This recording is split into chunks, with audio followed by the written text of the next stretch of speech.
Good morning everybody and welcome back to a new video. Today is going to be an extremely busy day. We've been haying a lot lately. Get out! Get out! Get out! Go! I'm just getting the cows out right now. We just got done milking them. And I've got to clean out and also have to clean the milk room. And I just thought maybe you guys would kind of want to see how we keep our milk room clean.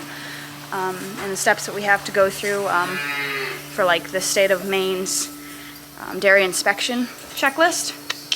Get out! Get out! So, like I said, I just finished milking the cows and I'm getting them out right now. Going back out to pasture. Get out, girls. I've also got to clean out, obviously, because it's very dirty. That was just from walking in this morning. They really made it pretty messy just from walking in. So got to hoe out the stalls and scrape this middle walk with the skid steer. Yeah, but first I just kind of wanted to show you guys how the milk room looks now. It's a little bit dirtier than it usually would be by the time we start cleaning it because we've still been churning milk for another week and a half over what we were supposed to.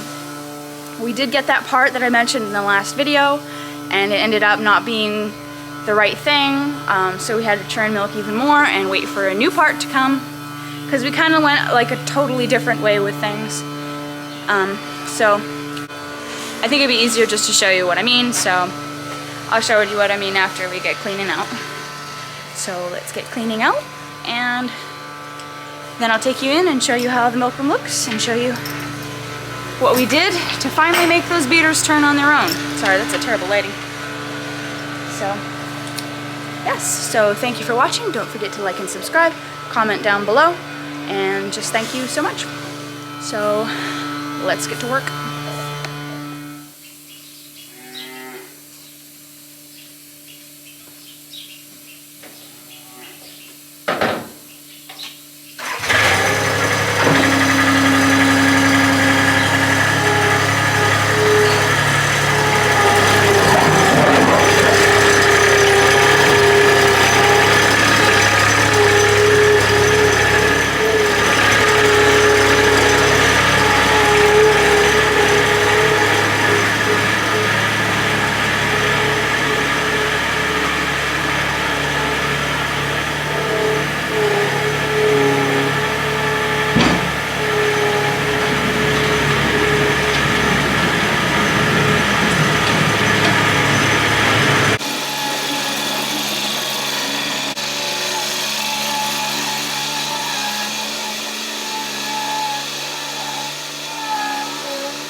All things technology and we're still betting with a shovel.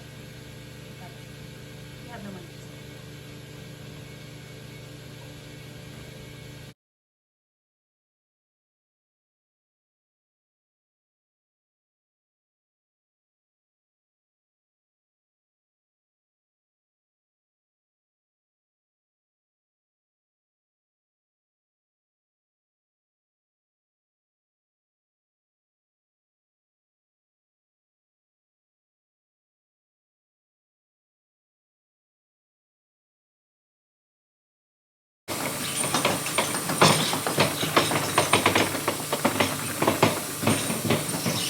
There, now the girls have a nice clean barn to come get milked in tonight.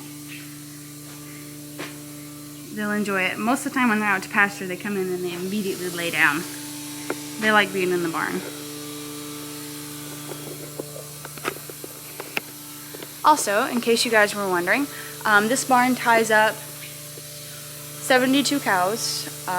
It's actually, I know it's the biggest tie stall around here. I don't even know of any other tie stalls around here. There was one that was relatively the same size. It was a little bit smaller. It burned down a couple years ago, which the guy wasn't milking cows anymore, so that was pretty, I mean, it was good. If you're gonna have your barn burned down, then you don't want your cows in it. But so yeah, I'm pretty sure this is the biggest one around. It might be the biggest one in the state. Not many people really use tie stalls anymore. It's mostly a parlor. Even if you have a smaller herd of cows, then it's usually a parlor. But we're one of the very few people that milk in a tie stall barn. I like it just because, I mean, it's so much easier to put the cows out to pasture when they're in a tie stall, and it's just cleaner. And I've milked in a parlor and I didn't particularly like it. The cows were extremely dirty. They didn't like coming in. They didn't enjoy anything about being milked. The cows here, they actually, most of the time at night, they'll be waiting to come in. And they come in and they take a stall and then they lay down and fall asleep until you get them up to milk them. And then they enjoy going out to pasture just as much, and then at the nighttime so they can graze. But so yeah, so it's all clean and ready for them to come in tonight. We milk around 80 cows. Well, we don't milk 80, but we have 75 cows probably altogether. And we only milk about 60 of them at a time. We have probably 10 dry cows and 4 or 5 heifers. So yeah, we usually have around 80 cows. We used to milk 100 here, not when I was here, but we used to milk 100. They would bring in a whole barn and then they would let some out and then they would bring in more, and it seems like a lot of work, but that was when times were better and milk was worth more. It's going up a little bit now, but it really isn't still all that good. I mean, fertilizer's crazy and everything's crazy. Gas is crazy, diesel's crazy. You guys know that. Groceries are crazy. So anyway, I will stop blabbering and we'll get in the milk room and check out what's going on.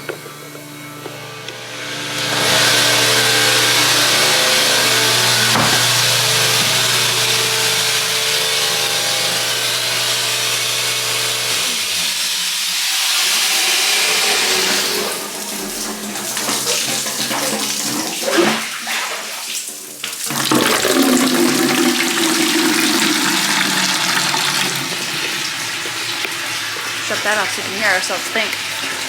Okay, so this is the part I wanted to show you guys. So we got this new part right here. And this is the thing that now runs these motors. So it used to be, how it originally was you had a power stat, like that thing up there. That right there, that's the old one. You had one of those sitting in behind here where it's cut out right there. We had to cut a piece out to put one of them in because it was bigger. Anyway, you put that in there and there was a dial here. And you turned the dial up and those paddles would beat faster. So it was all kind of intertwined in the back of this tank. Well, this is like I said before, this is like a 50-year-old tank. So obviously things on it are going. Wires are probably bare and touching each other. I mean, 50-year-old wires, come on, they don't last that long. So we decided to get away from that entirely. And instead we took these beaters, which are hooked together. These motors are hooked together by this black wire, or at least they were. But now we separated them and we ran the wires over into this box, which is now what controls the speed of these motors. You turn it up and the beaters go faster, and you turn it down and obviously they go slower. It has a forward and reverse, if you can see that, right there, and a start and stop, and then I'm not really sure what that does. We also wrote it on the wall just to make sure that nobody forgets for the milk truck driver, so that he remembers to turn them off when he leaves, because this, like I said, is no longer intertwined in the tank. So you kind of have to run it separately. It used to be when the thermostat for the tank kicked on to start cooling the milk, that those paddles would start. Now you have to start them on your own with this button here, which is fine. as long as you're around to do it, or around when the milk truck guy stops. But like I said, we wrote it on the wall, so they should shut it off when they come here. But yeah, so that's a lot better than turning it by hand. Oh my gosh, I'm so tired of that. And for those of you that are wondering, yes, those are bare wires. And we're probably just gonna wait to see who gets electrocuted first. No, I'm just kidding. We're gonna cover them with the junction box here. We were kind of waiting to make sure it was hooked up right, which the overload button was on today. So that's concerning. I'll have to ask my boss. But yes, we are gonna cover those wires with a junction box. We went to town and they didn't have any, and they never have what we need, so. So this is the floor before. It's not that bad. I mean, it could be better, but considering we've been really busy and we haven't had time to clean it this week, it's not that bad. I'll clean up some of this milk that spilled a little bit.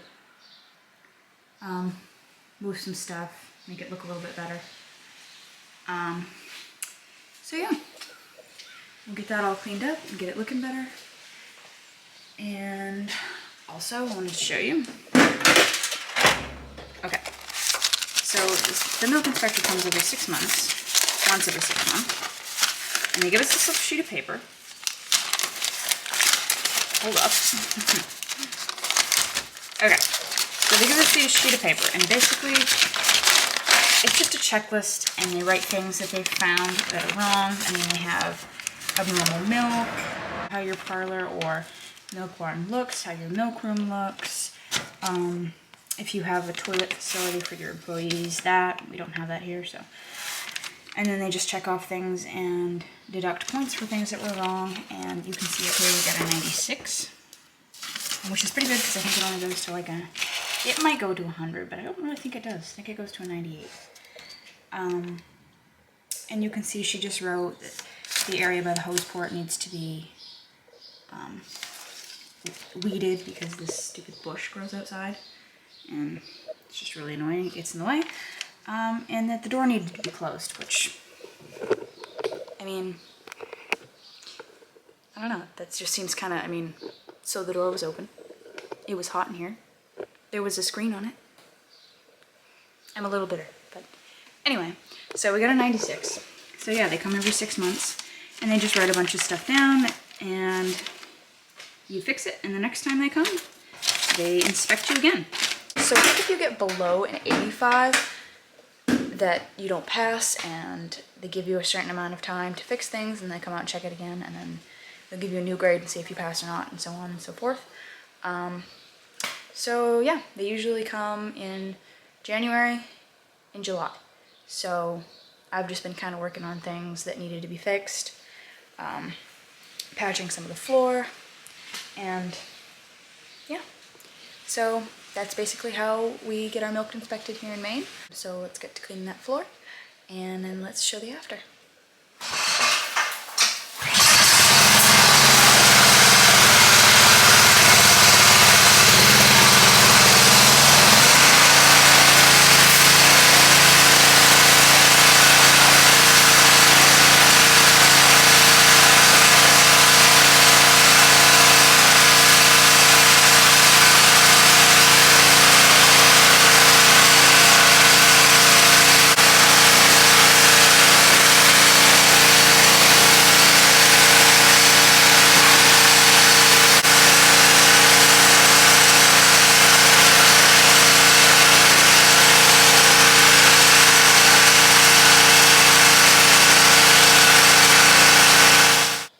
So this is how it turned out.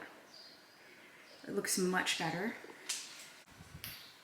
Got some of that excess milk cleaned up, put some of the pails away, and it just looks much better in here.